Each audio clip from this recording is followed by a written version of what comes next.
உள்நாட்டு தொழில்நுட்பங்களின் பிரச்சனை செயல்பாடுகளை பேச வந்திருக்கிறோம்.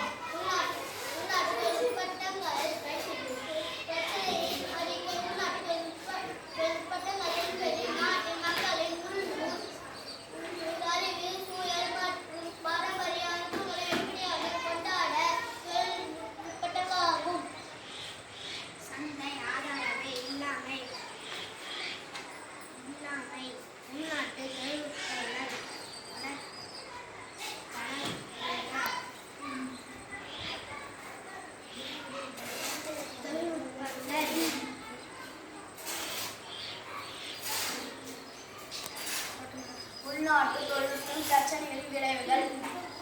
நாட்டில் பழமையான அறிவு, கைத்திறன் மற்றும் பாரம்பரிய தொழில்நுட்பங்கள் படிப்படியாக குறைந்து வருகின்றன.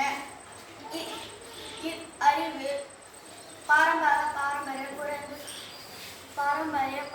குறைந்து வருகிறது. பொருளாதார இழப்பு. உள்நாட்டு கண்டுபிடிப்புகளை பயன்படுத்தாமல் வெளிநாட்டு கண்டுபிடிப்புகள். சுற்றுச்சூழல் நடைமுறை. சுற்றுச்சூழல்